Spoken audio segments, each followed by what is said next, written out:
+2 എക്സാമിൻ്റെ റിസൾട്ട് വന്നിരിക്കുകയാണ്. നമ്മളിപ്പോൾ കഴിഞ്ഞ ആഴ്ചകളിലൊക്കെ ആണെങ്കിൽ തന്നെ SSLC എക്സാമിൻ്റെ റിസൾട്ടുകളൊക്കെ പ്രസിദ്ധീകരിച്ചിട്ടുണ്ടായിരുന്നു. അപ്പോൾ അതിനുശേഷം ഇപ്പോൾ +2ൻ്റെ എക്സാം റിസൾട്ടും കൂടി വന്നിട്ടുണ്ട്. 10ാം ക്ലാസ് പരീക്ഷയെ അപേക്ഷിച്ച് തന്നെ നോക്കുകയാണെങ്കിൽ വിജയശതമാനം വളരെ കുറവാണ് ഇപ്രാവശ്യം എന്ന് നമുക്ക് പറയാം. കഴിഞ്ഞ പ്രാവശ്യത്തെക്കാൾ വളരെ കുറവാണ് ഇപ്പോഴത്തെ വിജയശതമാനം എന്നുള്ളൊരു കാര്യം കൂടിയുണ്ട്. അതിൽ 77.81% മാത്രമേ വിജയം നേടിയിട്ടുള്ളൂ. വളരെയധികം കുറവാണ് ഈ വട്ടം രേഖപ്പെടുത്തിയിരിക്കുന്നത് അല്ലേ? എന്താണെന്നറിയില്ല. പക്ഷെ 10 നോക്കുമ്പോൾ വളരെയധികം നല്ല രീതിയിൽ വിജയശതമാനം ഉണ്ടായിരുന്നു. പക്ഷെ കഴിഞ്ഞ വർഷത്തെ അപേക്ഷിച്ച് നോക്കുമ്പോൾ ഒരു പോയിന്റ് ശതമാനത്തിൽ ചെറിയൊരു കുറവുണ്ടായിരുന്നു മാത്രമേ രേഖപ്പെടുത്തി. പക്ഷേ +2 എക്സാം റിസൾട്ട് വന്നപ്പോൾ അത്തരത്തിലല്ല, വലിയൊരു എന്താ പറയുക കുറവ് തന്നെയാണ് അവിടെ സംഭവിച്ചിരിക്കുന്നത്. 2,88,394 വിദ്യാർത്ഥികളാണ് ഉപരിപഠനത്തിന് യോഗ്യത നേടിയിരിക്കുന്നത്. ബാക്കിയുള്ള നമ്മൾ അത്രയും പറയുമ്പോൾ 3 ലക്ഷത്തിൽ പരം ആളുകളാണ് എക്സാം എഴുതിയിരിക്കുന്നത്. അതിൽ ഇത്രയും 2 ലക്ഷത്തി സംതിങ് ആൾക്കാർ മാത്രമേ ഉള്ളൂ, അത് വിദ്യാർത്ഥികൾ മാത്രമാണ് വിജയിച്ചിട്ടുള്ളത് എന്നുള്ള കാര്യം. അതുപോലെ എല്ലാ വിഷയങ്ങൾക്കും A+ നേടിയവരിലും എണ്ണത്തിലും വളരെയധികം കുറവുണ്ട്. 30,145 പേർക്കാണ് ഫുൾ A+ ലഭ്യമായിട്ടുള്ളത്. അപ്പോൾ ആ ഒരു കാര്യത്തിലാണെങ്കിലും പുറകോട്ടാണ്. ഇപ്പോൾ +2 റിസൾട്ട് വന്ന സമയത്താണ് വിദ്യാർത്ഥികളുടെ ഒരു എന്താ പറയുക വിജയ നിലവാരം എത്രമാത്രമാണെന്നുള്ളത് നമുക്ക് മനസ്സിലാക്കാൻ പറ്റുന്നത് ആ ഒരു കണക്കുകളിലൂടെയൊക്കെയാണ്. അതുപോലെ കഴിഞ്ഞ വർഷത്തെ നമ്മുടെ +2ൻ്റെ വിജയശതമാനം നോക്കുകയാണെങ്കിൽ 78.69 ആയിരുന്നു. അത് ഈ വട്ടം 77.81% കുറയുകയായിരുന്നു. എനിക്ക് തോന്നുന്നു +2ൻ്റെ ആ ഒരു വിജയശതമാനം പൊതുവെ കുറവ് തന്നെയാണല്ലേ? ഉപരിപഠനത്തിനുള്ള ആ ഒരു സാധ്യത നേടുന്ന കുട്ടികളുടെ എണ്ണം ഗണ്യമായിട്ട് കുറയുന്നതാണ് നമ്മൾ കണ്ടുകൊണ്ടിരിക്കുന്നത്. നമ്മളിപ്പോൾ SSLC എക്സാം പോലെ അല്ലല്ലോ ഒരിക്കലും ഇപ്പോൾ ഒരു +2 എക്സാം എന്ന് പറയുന്നത്. നമ്മൾ അതുവരെ പഠിച്ചു വന്ന കാര്യങ്ങളിലേക്കാൾ ഉപരിയാണ് +2ലേക്ക് എത്തുമ്പോൾ അതിലും ഒരുപാട് ഓപ്ഷൻസ് നമുക്കുണ്ട്. കുറച്ചും കൂടി ഡീറ്റെയിൽ ആയിട്ട് പഠിക്കുന്നതാണ് അത്. നമുക്ക് ഏത് സബ്ജക്റ്റ് ആണോ വേണ്ടത് ആ സബ്ജക്റ്റിന് മാത്രമായിട്ട് ഇരുന്ന് പഠിക്കുന്നു. അപ്പോൾ കൂടുതലായിട്ട് ഇൻഫർമേഷൻ കിട്ടും എന്നതിനുപരി കൂടുതലായിട്ട് നമുക്ക് അറിയാൻ കഴിയും.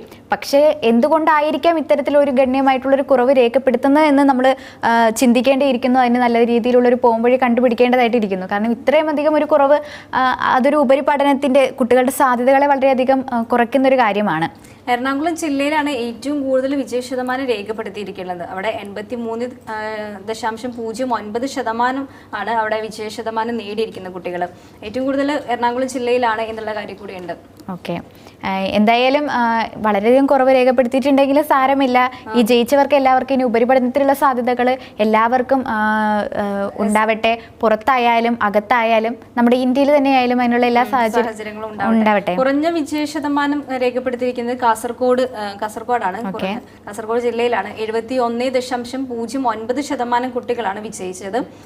ഇതിൽ വെക്കേഷണൽ ഹയർ സെക്കൻഡറി പരീക്ഷയിൽ എന്ന് പറയുന്നുണ്ട് 70.6% കുട്ടികളാണ് വിജയിച്ചത്. അതിൽ 71.42% കഴിഞ്ഞ വർഷത്തെ വിജയശതമാനം. ഇതിൽ എടുത്തു പറയേണ്ട മറ്റൊരു കാര്യമുണ്ട്, സർക്കാർ സ്കൂളുകളിലെ വിജയശതമാനമാണ്. ആ സർക്കാർ സ്കൂളുകളിലെ വിജയശതമാനം 73.23%.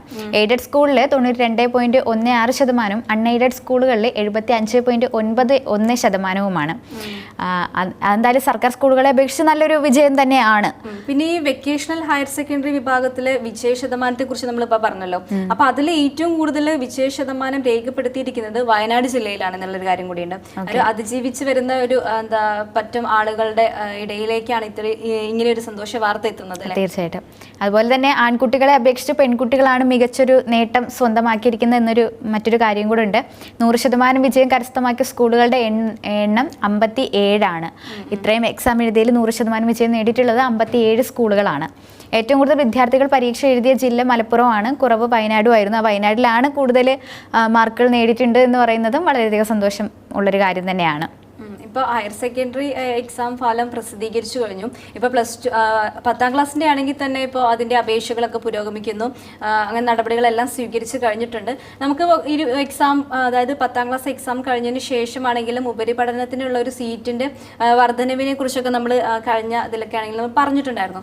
പക്ഷേ അതിൽ നിന്ന് വ്യത്യസ്തമായി ഇപ്പോൾ കൂടുതലായിട്ടും വിദ്യാർത്ഥികൾ അപേക്ഷകൾ സമർപ്പിച്ചതുമായിട്ട് ബന്ധപ്പെട്ട് സീറ്റിൻ്റെ ഒരു അപാകത ഇപ്പോഴും നിലനിൽക്കുന്ന ഒരു സാഹചര്യം കൂടെ നിലവിൽ വരുന്നുണ്ട്.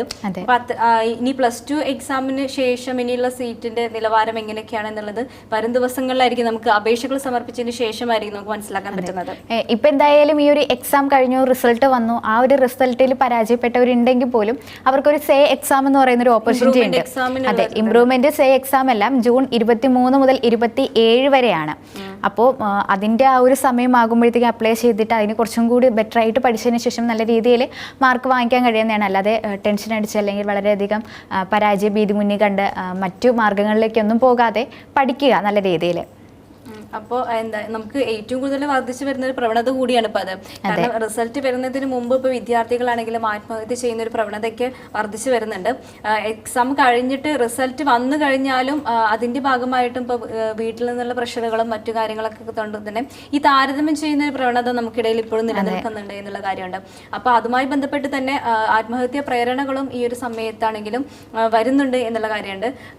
നമുക്ക് കഴിഞ്ഞ പ്രാവശ്യമൊക്കെ നമ്മൾ പറഞ്ഞിട്ടുണ്ടായിരുന്നു 8ാം ക്ലാസ്സിന്റെ ഒരു റിസൾട്ട് വരുന്നതും വളരെ നിർണായകമായ ഒരു കാര്യമായിരുന്നു. കാരണം പരീക്ഷ എഴുതിയാൽ തന്നെ ഇനി പാസ്സാവുള്ളൂ എന്നുള്ള നിയമങ്ങളൊക്കെ വന്നതിന് ശേഷം ഒരുപാട് വിദ്യാർത്ഥികൾ ഇങ്ങനെ ആത്മഹത്യ ചെയ്യുന്ന ഒരു പ്രവണത കൂടി നമ്മൾ കണ്ടിട്ടുണ്ടായിരുന്നു. അതുകൊണ്ടാണ് തോന്നുന്നു നമുക്ക് ഒരു 8ാം ക്ലാസ്സിന്റെ അവിടെ വന്നപ്പോൾ തന്നെ പകുതി മുക്കാൽ പേരും എക്സാം എഴുതി ജയിക്കാത്തൊരു പ്രവണത നമ്മൾ കാണുന്നുണ്ടായിരുന്നു. എല്ലാവരെയും ഓൾ പാസ്സാക്കി വിടുന്ന ആ ഒരു സമ്പ്രദായം നിലച്ചപ്പോൾ തന്നെ പലരുടെയും ആ ഒരു കഴിവ് നമുക്ക് മനസ്സിലാക്കാൻ പറ്റി. കഴിവല്ല, അവർ പിന്നോക്കം നിൽക്കുന്നത് നമുക്ക് മനസ്സിലാക്കാൻ പറ്റിയെന്ന് നമുക്ക് അറിയാൻ പറ്റിയിട്ടുണ്ട്. അതുകൊണ്ട് തന്നെ പഠിച്ചു വരുമ്പോൾ നമുക്ക് എല്ലാം അച്ചീവ് ചെയ്യാൻ പറ്റും. ഇനിയിപ്പോൾ അതിൽ പരാജയപ്പെട്ട് പോയി കഴിഞ്ഞാൽ നമുക്ക് ഓപ്ഷൻ കൂടിയാണ് ഈ ഇംപ്രൂവ്മെന്റ് എക്സാം. അതെ, അതുപോലെ തന്നെ നമ്മുടെ കഴിവെന്ന് പറയുന്നത് ഈ എക്സാമിൽ മാത്രമല്ല, പഠിക്കുക എന്നതിൽ മാത്രമല്ലായിരിക്കില്ല.